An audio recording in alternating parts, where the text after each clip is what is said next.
Hey, peace, everyone. Thanks for being here. One deal it. Recognize royalty, recognize it, recognize royalty, gotta recognize it, recognize royalty, like they ain't got eyes to recognize royalty. I can feel, recognize royalty, I can see, recognize royalty, now I recognize royalty, royalty's eyes, royalty, I can see, recognize royalty, I can love, recognize royalty, now I recognize it. Royalty, royalty. I recognize the passion. Never just the man with the title in his hand, with the vital in his hand, with the Bible in his hand. You never just the man with the scepter and demand, with the lecture and the stand, with the vector and the candle. Can you understand the grand from the texture of the hand? Hard at work, are you hard at work? Working with the man, don't kiss the ring of royalty. Crown him king, just a thing, letting loyalty ring. Bring frankincense and myrrh and other things. It's gold already blings from the highest that prizes no sins. Recognize the kings overruling commandments with the Trinity and the power it brings when you recognize royalty. I feel it. I can see you. Yeah, I see it. Now I recognize now. Royalty. I can see you. I see it. I can love again. Now I'm in love now. I recognize your passion. Royalty. Recognize royalty. All right, everyone. Yeah. So far we've pretty much spoken about disco as being the foundation of hip hop. That's our thesis, and we're sticking to it. Um, with no disco, no hip hop is our theory. So we're gonna, so we've gone through that. We've spoken about the hippity hoppers, the term hip hop, the origin of the term, all of that coming from a disco culture. And we've also spoken about the fifth element of knowledge and the Islamic influence on hip hop. Um, and we kind of said that, so far hip hop is pretty foreign influenced by disco, which we said was more white culture than anything else, and Islam, which is an Arabic culture. So, we kind of said that FBA was losing the argument of hip hop being black culture. I think it's pretty much losing out at this point. Yeah, so we're gonna simply go back and continue reading about the origins of hip hop. We're gonna continue on our wiki adventures and see where we can see some more. All right, so let's read a little more about the origins and early years of hip hop.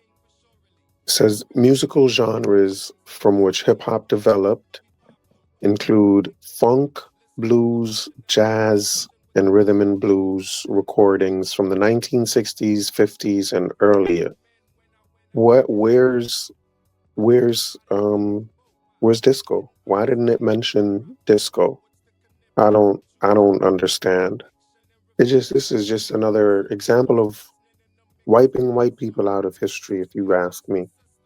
But let's see what Wiki talking about. It says musical genres from which hip hop developed include funk, blues, jazz, and rhythm and blues recordings from the 1960s and 50s and earlier, including several records of Bo Diddley and gospel group the Jubileers, whose 1946 song Noah is often named as the first recorded instance of rap. Bo Diddley is like this blues and rock and roll type stuff. I don't I just don't see the connection between blues and rock and roll and hip hop. I think rock and roll fought against disco, and then disco morphed into hip hop. Hip hop is not rock and roll. Um, And then the Jubilaires, that's gospel stuff. Gospel stuff. You're not, gospel, hip hop doesn't come from gospel. They may be rapping, but that's not hip hop. That's not hip hop culture. Hip hop culture does not come out of gospel by the Jubilaires. It just does not. And it does mention rhythm and blues as well. I mean, rhythm and blues, no, no. Again, rhythm and blues is like slow jams type of stuff. They play slow jams at the parties, sure, but that's it. That's not what we go. We go to the parties to dance to the disco. And rhythm and blues, I just don't think that is the heart of hip hop. I think rhythm and blues came in maybe later. But these things that they're suggesting are just not hip hop culture. It just is not. DJs wasn't playing no Jubilaires at these street parties. DJs weren't playing Bo Diddley. DJs weren't playing none of that. They weren't playing no funk and blues and jazz. DJs were playing disco. Disco. All right, let's continue reading. Next, it talks about it says Muhammad Ali's 1963 spoken word album "I Am the Greatest" is regarded by some as an early example of hip hop. No, no, that's not hip hop. Muhammad Ali spoken word is not hip hop. It just is not. That's not disco rap. Sorry, mom, and you the greatest, but you're not the greatest rapper. No. Who else? Pigmeat Markham's 1968 single, Here Comes the Judge, is one of several songs said to be the earliest hip hop record. No, again, no. He may be rapping, but that's not hip hop. And you don't hear that at no disco. Ain't nobody in no disco club playing no Pigmeat Markham. Wasn't he a comedian? Wasn't he giving jokes? That's not the birth of no hip hop. Y'all, please, please, y'all need to stop. We know where hip hop came from. Disco culture. That's what it is. What else? Leading up to hip hop, there were spoken word artists such as the Last Poets who released their debut album in 1970, and Gil Scott Heron, who gained a wide audience with his 1971 track, The Revolution Will Not Be Televised. These artists combined spoken word and music to create a kind of proto rap vibe. I mean, yeah, spoken word, it did have its own kind of cultural vibe, but it was more of an African cultural vibe than anything else with drums and stuff like that. It was not hip hop. It just is not that hip hop vibe. Um, and again, ain't no DJs spinning no spoken word at the clubs. They just not doing it. It's just not being done. Let's see what else it says. It says hip hop music. It says hip hop as music and culture formed during the 1970s in New York City. As expressed by Mark D. Nason of Fordham University, quote, hip hop was born multicultural.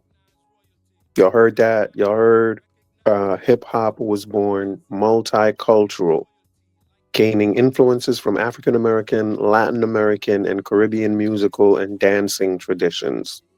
Dancing traditions. Hip hop comes out of a dancing tradition, not Pigmeat Markham, not the Jubilaires, not Bo Diddley. Bo Diddley gets diddly in terms of credit for hip hop, that is. It says hip hop music in its infancy has been described as an outlet and a voice for the disenfranchised youth of marginalized backgrounds and low income areas, as the hip hop culture reflected the social, economic, and political realities of their lives. Isn't that interesting? That's disco.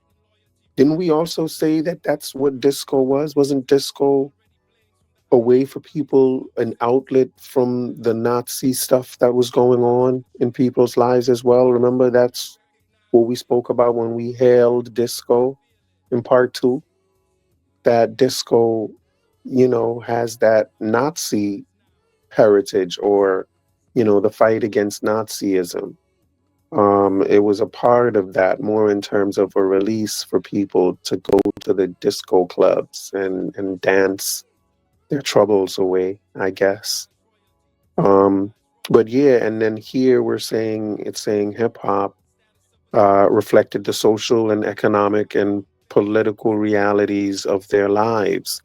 And it was a voice, an outlet and a voice for the disenfranchised youth of marginalized backgrounds. So there is that same parallel again with disco. Um, there are too many parallels with disco for us to just let this go. Wait, was that another bar? There's that was another bar. There are too many parallels with hip hop and disco for us to just let this go. Well, maybe not. But let's read. Many of the people who helped establish hip hop culture, including DJ Kool Herc, DJ Disco Wiz. DJ Disco Wiz? Why would a person named Disco Wiz be given credit for creating hip hop? I'll tell you why, because it's disco. Grandmaster Flash and Afrika Bambaataa were of Latin American or Caribbean origin. All of them were of Latin American or Caribbean origin? No, wait, hold on. Cool DJ Herc, DJ Disco Wiz, Grandmaster Flash, and Afrika Bambaataa were of Latin American or Caribbean origin. So how was FBA taking credit for this? When all of the original creators, everyone Wiki giving credit for is a Caribbean, is a tether. That is madness. How is it doing that? DJ Disco Wiz is what, Puerto Rican or Cuban? And Grandmaster Flash is from where? These people are all Caribbeans. Afrika Bambaataa is a Jamaican, and Cool DJ Herc is a Jamaican. They go to the two Jamaican guys. We all know about them two Jamaican guys, don't we? Yes, we do. This DJ Disco Wiz and Grandmaster Flash. I mean, I'm not taking credit from them, but these are not names we hear thrown around a lot when we hear about hip hop's creation. DJ Kool Herc and Afrika Bambaataa. Yep, we hear them names all the while. Those are two Jamaican guys that we hear about all the time, but they were all of Caribbean origin. So it's more likely here, if all of these guys are of Caribbean origin, it's more likely that FBA is stealing tether stuff with hip hop. It's not that tethers are trying to take your stuff. Y'all are trying to take tether stuff. Y'all are trying to take our hip hop. Really and truly. Because how did y'all create this? And this is all Caribbean people. Y'all need to really stop taking our stuff, man. We are not in love with it like that. We don't let y'all have it. But you can't, we're not letting you have it because it's yours. We're letting you have it because we don't really want it like that. You heard, we made it, we created it, but you can have it. You can have it. We got better things to rock with. Y'all can have that. Y'all can have the stuff we let go of. We're okay. But it's ours. We created that. Them two Jamaican guys, that's them right there. DJ Cool Wiz and Flash, I mean, they're Caribbean as well. So it's a tether thing. It's a tether thing. I'll give FBA credit for gangster rap. Y'all can have gangster rap. The NWA stuff, that West Coast stuff, y'all can have that. You know what I'm saying? I mean, we dig deep. We probably got some Caribbean people out there that started gangster rap. But whatever, you know, it was Caribbeans on the East Coast that started hip hop. Afrika Bambaataa, some Caribbean gangsters. So I wouldn't be surprised if it's Caribbean gangsters on the West Coast that started that gangster rap stuff. But I'm gonna give it to y'all. Y'all can have gangster rap. Y'all can have it. But hip hop, no, you cannot have hip hop culture. You can have gangster rap culture. That you can possibly have, but not hip hop culture. No. Since he is one of the creators and he is Bebe, let's pay our respects to Bebe a little bit in this history of hip hop and read a little bit about Afrika Bambaataa. It says Lance Taylor, also known as Afrika Bambaataa, is a retired American DJ, rapper, and record producer from South Bronx, New York City. He is notable for releasing a series of genre-defining electro tracks in the 1980s that influenced the development of hip-hop culture. Yeah, electro music, that breakdancing type of music, has to also be given credit for the development of hip-hop. That um yeah, you can't really separate hip hop culture from that dancing culture with those breakdancing movies, and that stuff was definitely multicultural. That wasn't just African American stuff. That electronic music is definitely not just African American music. um and the dancing, we know that from even watching the movies, that the dancing was absolutely multicultural type stuff. It says Afrika Bambaataa is one of the originators of breakbeat DJing through his co-opting of his street gang Black Spades into the music and culture-oriented organization Universal Zulu Nation. He has helped spread hip-hop culture throughout the world. In May 2016, Bambaataa left his position as head of the Universal Zulu Nation due to multiple allegations of child sexual abuse dating as far back as the 1970s. Yeah, I think we had mentioned that before, but we did say these were allegations, and these are just allegations, but we did say there does seem to be um, a gay thing going on with hip hop from its inception. So let's talk about the other Jamaican guy. The other Jamaican guy is DJ Kool Herc. Let's read a little bit about him. Um, Clive Campbell. Wow, what a Jamaican name. Hey, Clive Campbell, better known by his stage name, DJ Kool Herc, is a Jamaican American DJ who is credited with being one of the founders of hip hop music in the Bronx, New York City in 1973. Nicknamed the father of hip hop, Campbell began playing hard funk records of the sort typified by James Brown. Campbell began to isolate the instrumental portion of the record, which emphasized the drum beat, the break, and switched from one break to another using the same two turntable setup of disco DJs. He used two copies of the same record to elongate the break. So he was using the same two turntable setup of disco DJs. Even the setup comes from disco. The DJ setup thing is from disco. You can't escape disco when you're talking about hip hop. This breakbeat DJing using funky drum solos formed the basis of hip hop music. Campbell's announcements and exhortations to dancers helped lead to the syncopated, rhythmically spoken accompaniment now known as rapping. So just talking over these dance tracks, talking over dance tracks. He called the dancers break boys and break girls, or simply b-boys and b-girls, terms that continue to be used 50 years later in the sport of breaking. Campbell's DJ style was quickly taken up by figures such as Afrika Bambaataa and Grandmaster Flash.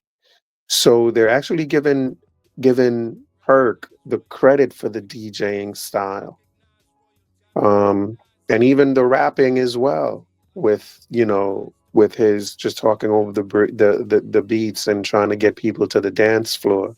And it says, unlike Afrika Bambaataa and Grandmaster Flash, he never made the move into commercially recorded hip hop in its early years. On November 3rd, 2023, Campbell was inducted into the Rock and Roll Hall of Fame in the Musical Influence Award category.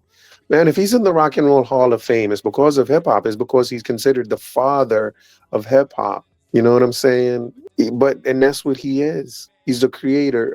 I said he's the creator. They put him as the father. I think Afrika Bambaataa is the father. The creator is Kool Herc. The father is Afrika Bambaataa.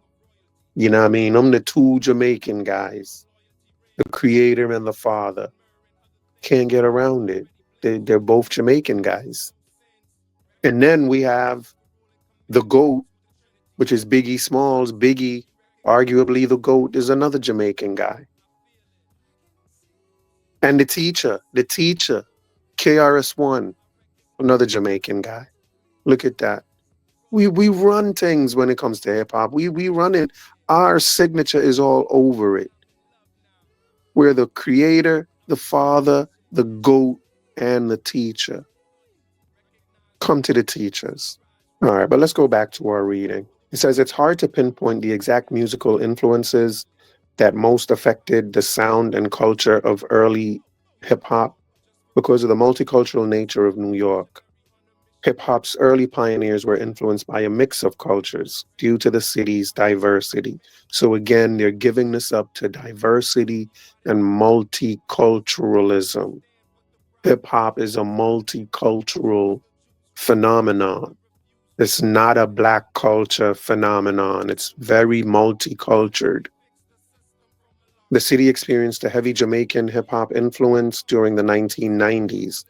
This influence was brought on by cultural shifts, particularly because of the heightened immigration of Jamaicans to New York and the American-born Jamaican youth who were coming of age during the 1990s. Yeah, man, Jamaicans was running the Bronx. We ran the Bronx. The Bronx was our home. It was Little Jamaica. In the 1970s, block parties became increasingly popular in New York, particularly among African American, Caribbean, and Hispanic youth residing in the Bronx. Block parties incorporated DJs who played popular genres of music, especially funk and soul music. Due to the positive reception, DJs began isolating the percussive breaks of popular songs. This technique was common in Jamaican dub music and was largely introduced into New York by immigrants from the Caribbean, including DJ Kool Herc, one of the pioneers of hip hop. Herc was repeatedly denied any direct connections between Jamaican musical traditions and early hip hop, stating that his own biggest influence was James Brown, from whom he says rap originated. Even before moving to the US, Herc says his biggest influences came from American music. I was listening to American music in Jamaica, and my favorite artist was James Brown. That's who inspired me. A lot of the records I played were by James Brown. Herc also says that he was not influenced by Jamaican sound system parties, as he was too young to experience them when he was in Jamaica. I mean, I don't know. All of this sounds kind of, just sounds quirky. Why would they call it disco rap? They were playing funk and soul music, and if all you're going to talk about is funk and soul music, why is it called disco rap?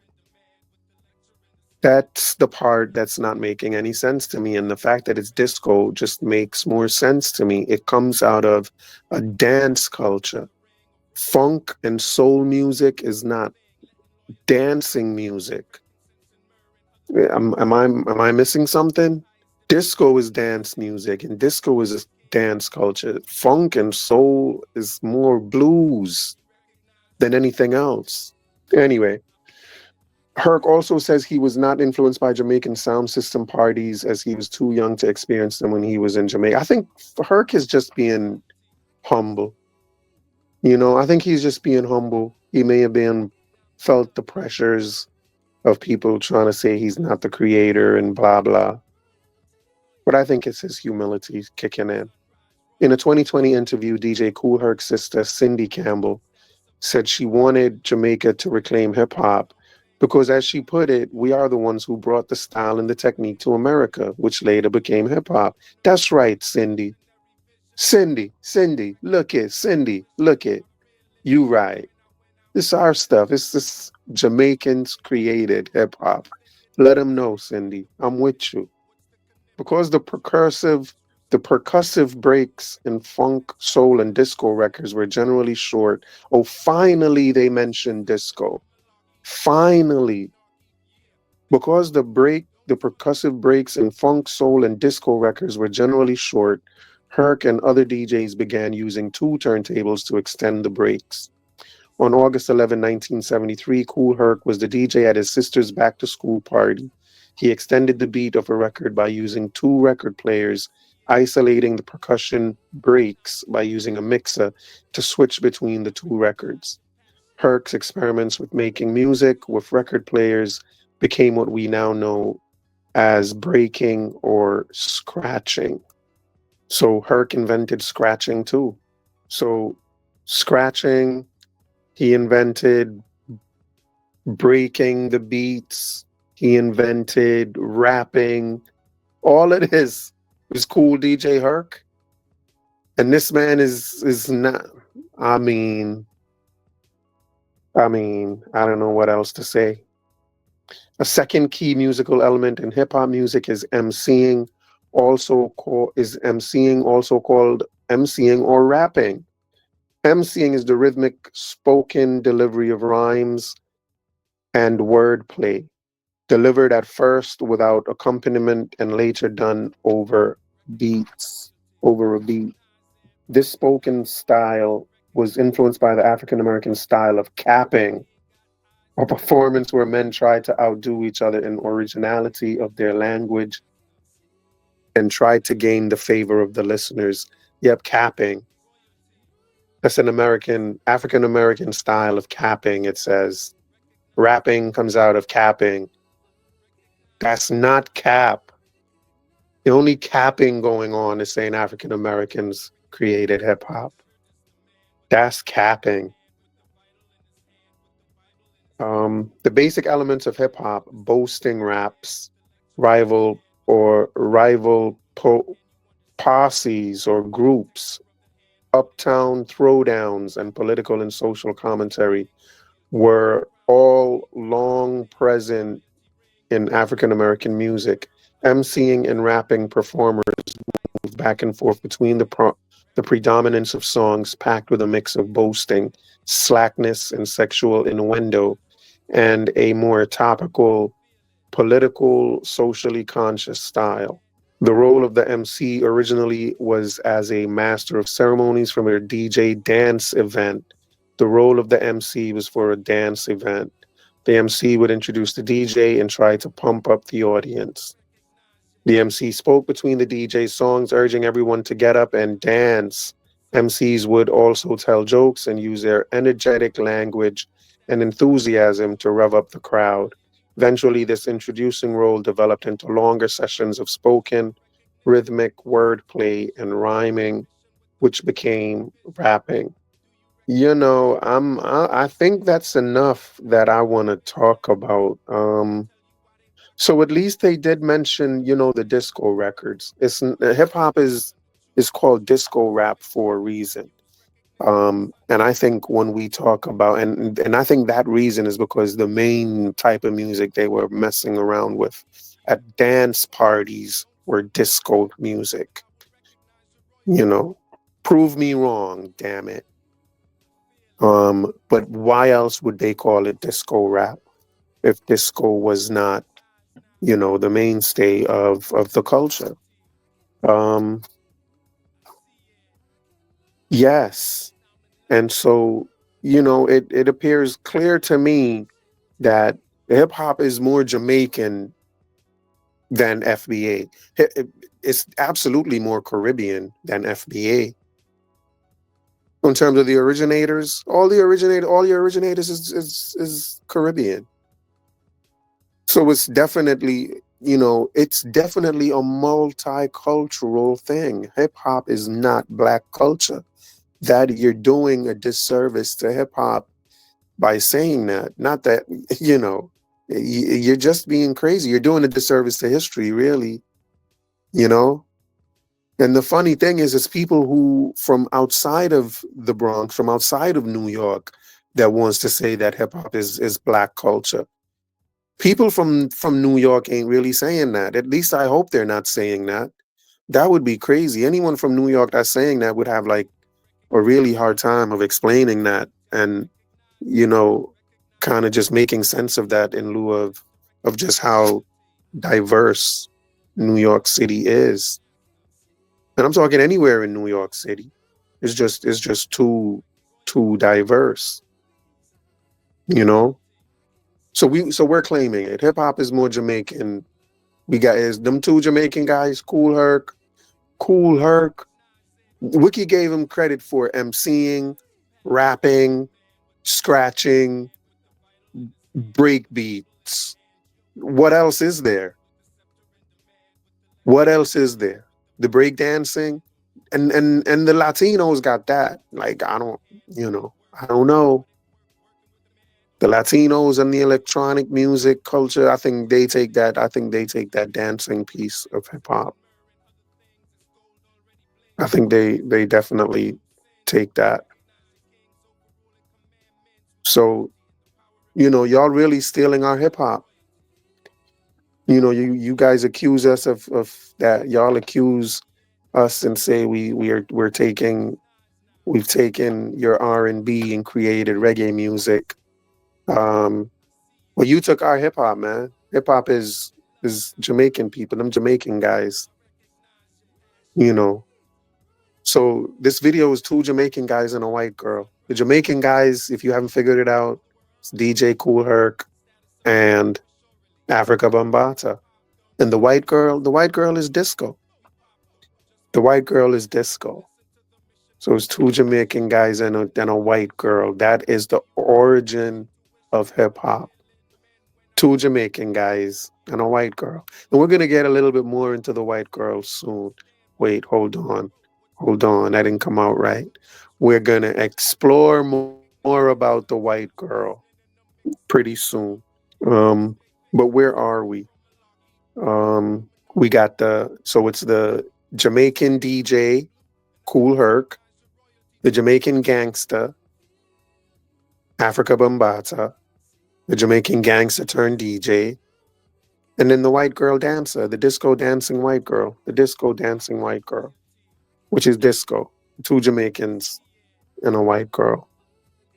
So I think it's clear that hip hop, in my opinion, hip hop is New York City culture. It's Bronx culture. It's that multicultural, diverse street partying culture. And all of those different pieces were needed to create that culture. That diversity was needed to create that culture. Um, it's not Black culture. It's not Latino culture. It's everybody. It's Blacks, Latinos, Caribbean people, white people, gay people. Everybody came together and kind of this culture evolved out of that type of atmosphere, out of that New York City atmosphere, is where hip hop evolved out of. Hip hop was not created. Hip hop evolved out of that New York City lifestyle. And, you know, FBA, really and truly, this is to your advantage. You should not want to take full credit for hip hop. Hip hop is mainly negativity. Hip hop, you really should not want to take full credit for this. Don't take full credit for hip hop. Y'all, it's really disgusting stuff. Y'all do not want to take full credit for Tekashi 6ix9ine. You cannot. African Americans, y'all really think it's Tekashi 6ix9ine is just your creation? I think not. Sexy Red. And I wouldn't take credit for that. I wouldn't want to take credit for that. Like, share it. Like, let people know it's not just you. Like, it's not that positive of a thing that you just want to hold on to it. You know? This is one of them things you shouldn't want to be holding on to like that. And I think, let me just go off on a little tangent. I think this whole idea of, with the fifth element of hip hop, we spoke about it being that the knowledge of hip hop is centered around Islam, and it's syncretic Islam, which means it's just made up stuff. So, in this form of Islam, the black man is the original man, the God of the universe, the creator of civilization, right? Everything is centered around the black man. And this is hip hop consciousness. The black man is God, is hip hop consciousness. And I think that the idea of the man being Egyptian, the Egyptians being black, Abos being black, the Moors being black, Israelites being black, um, is all a part of that mentality, of that hip hop original man mentality. I think all of that comes out of hip hop's fifth element, and we have a generation of people with that mentality, with that hip hop mentality of the black man is the creator of the universe and nothing exists without him. And I think the whole FBA movement of saying that black Americans are foundational to America is just another variation of that argument that the black man is the original man, the mothers and fathers of civilization. They're now the mothers and fathers of America. They are the mothers and fathers of everything. It's just that subconscious hip hop mentality kicking in, if you know what I mean. But that's my theory. That's my theory. And the reason it's my theory is because we should remember that hip hop is a movement. It's a social movement, and I believe that it's a movement to create that a type of mentality and a type of thinking. And um, I think that what we are seeing now with FBA is kind of a manifestation of that type of original man thinking. Um, I think we're just seeing the fruits of the seeds that were planted by this fifth element of hip hop um, in the early 70s. So it's that type of movement. It's that type of conscious movement to create a certain type of consciousness. I think to create an un-American type of consciousness.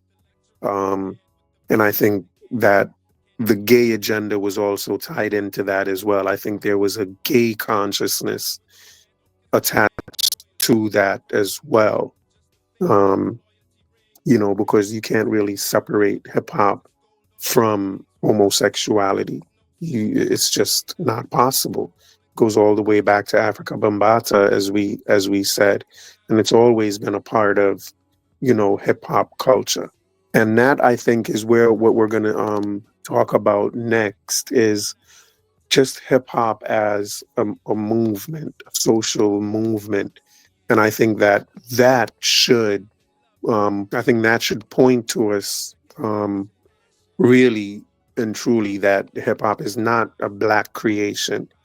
That once we see exactly who's behind the movement is really who's creating hip hop.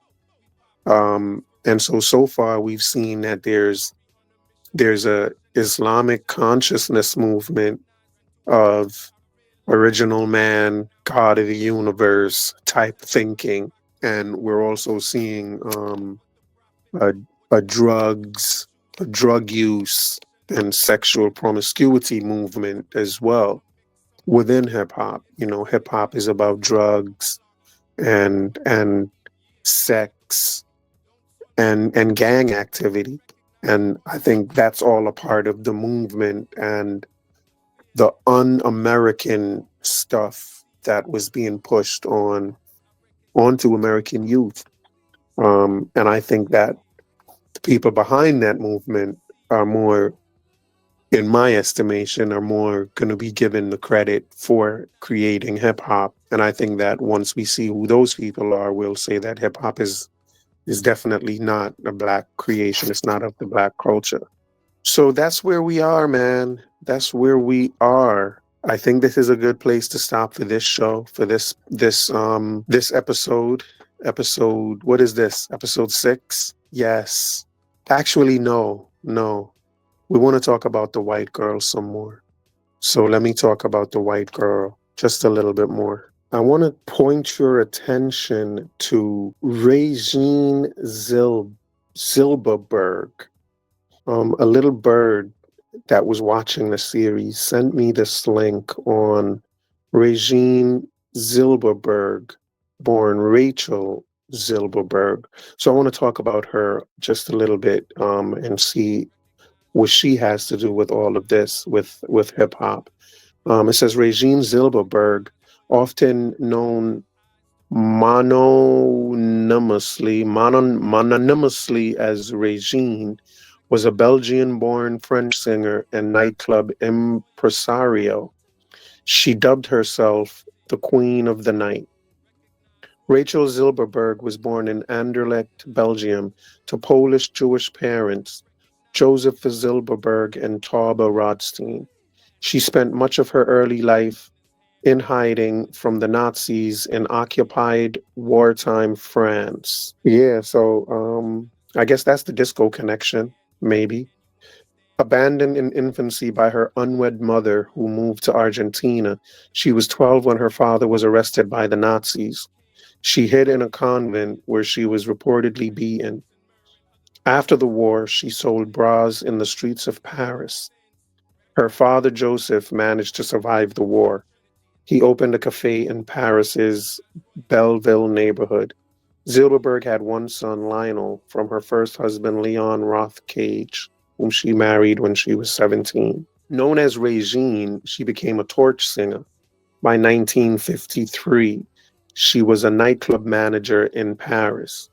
She is attributed with the invention of the modern-day discotheque by virtue of creating a new dynamic atmosphere at Paris's Whiskey A Go-Go, with a ubiquitous jukebox replaced by disc jockeys utilizing linked turntables.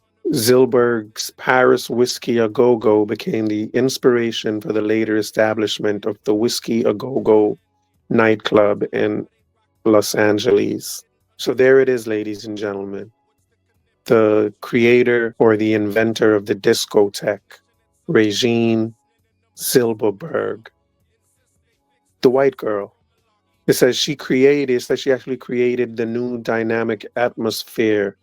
She replaced the jukebox with DJs with linked turntables. That's fundamentals of hip hop right there.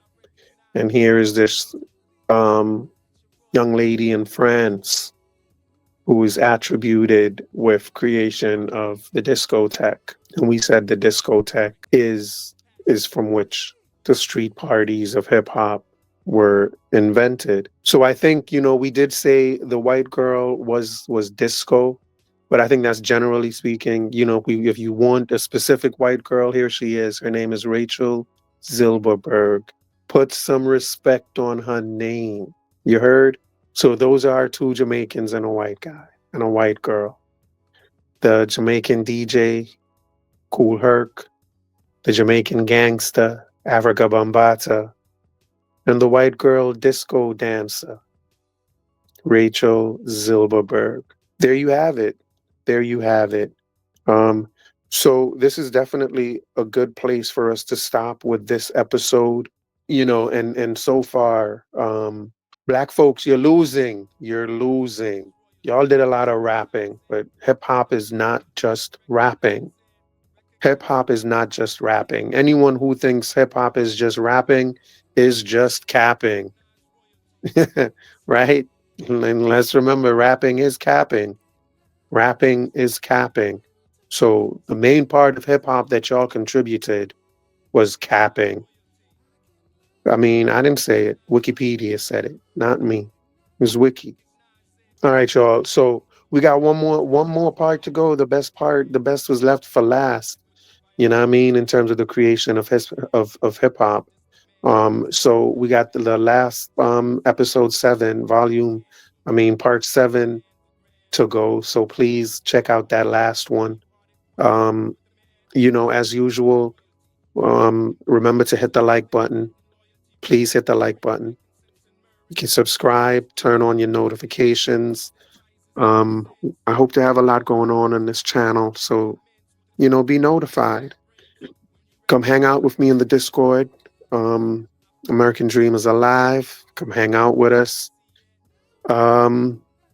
Twitter, I'm on X. I'm the American Dream Guy. I'm on TikTok, American Dreamer Guy. I'm on Instagram, American Dreamer Guy. So, I'm everywhere. Check me out. All right, people. Thanks again for being here. We're going to catch you on the next one. Peace.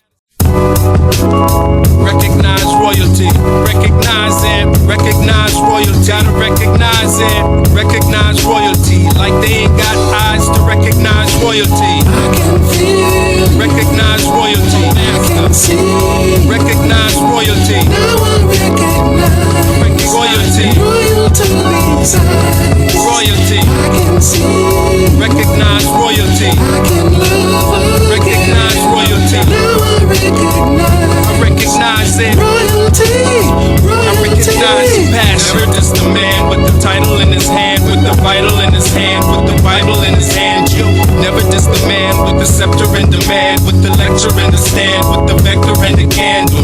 Can you understand the grand from the texture of the hand? Hard at work, are you hard at work? Working with the man, don't kiss the ring of royalty. Crown him king, just a thing, letting loyalty ring. Bring frankincense and myrrh and other things. It's gold already blings from the highest that prizes no sins. Recognize the king's overruling commandments with the Trinity and the power it brings when you recognize royalty. I feel it. I can see you. Yeah, I see it. Now I recognize now. Royalty. I can see you. I see it. I can love again. Now I'm in love now. I recognize your passion. Royalty. Recognize royalty. Sunrise royally. Sitting on top of the world. I'm five morally. Status of a king for surely. Morally we pop dumb things till we stop the impurity. We pop them just for recognition. Listen to the missionary on a mission with the visionary vision. Do you recognize intuition? I reel in men when I went out fishing. I'll tell you why they rocked the boat. Cause they didn't understand what the prophet wrote. What's the conniption? Choose the Jews' crucifixion and refuse recognition at sunchild's christening in the mix some and some. Insist they fix the system from malarkey back to my monarchy. Yeah, back above me. Don't soil my purple and blue, and I will recognize your royalty too. I can feel you. I feel it. I can see you. I can see it. Now I recognize now. Royalty's eyes. Your royalty. I can see you. I see it. I can love